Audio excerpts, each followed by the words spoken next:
My next question is to you, Sabina. Sabina, welcome back.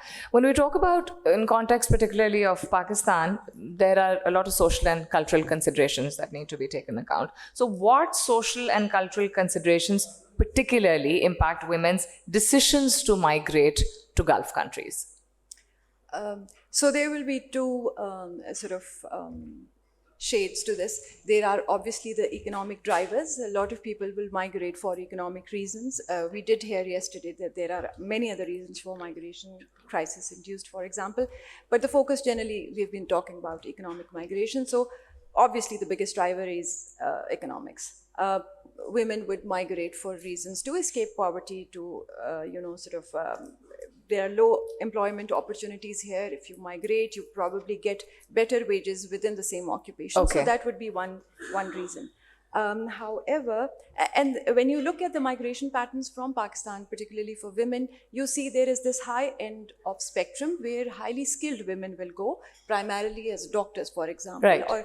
And then you will look at the lower spectrum, almost the same numbers, maybe more because there would be a little more undocumented numbers there, which go in the care industry and domestic work, as we say. So I was just, sir, we talked about data yesterday. I was trying to look up figures, just trying to see where women go, who are those women. The only thing that I could find was that, the cumulative numbers that we see on the BEOE website, and these are OEC and BEOE numbers combined. They say that between 1970 and 2019, about 40,807 women migrated. That's the documented number you see. This comes to less than 1,000 a year. And we know from anecdotal evidence that that might not be the case. Where do they go? Almost 42% go to UAE, 35% something go to KSA, and the rest is divided between different countries. So again, a bulk of women, again, on the higher end of the spectrum, they go as doctors, nurses, engineers, computer professionals, and in the care industry. There is this category called the journal workers. Again, I would say they would not be highly skilled people. This is a significant number too. So that's where they go. So the economics, obviously, but because we're talking about women, there is also very strong socio-cultural drivers which, make women migrate.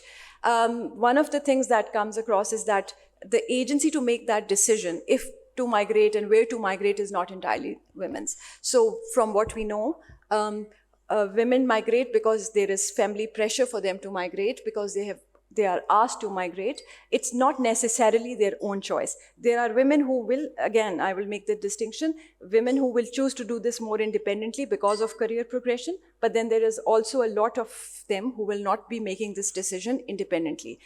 When this decision is made, there are many factors that they go in. This will not be the case for men. For example, the age of the woman. We know from yesterday also that there is a bar of 35 years of age when women go for migrant work. So there is the age factor. Then their marital status. If they are married, if they are single, that is a very big a driver in that decision. The other thing is who will take care of the care responsibilities that they have at home.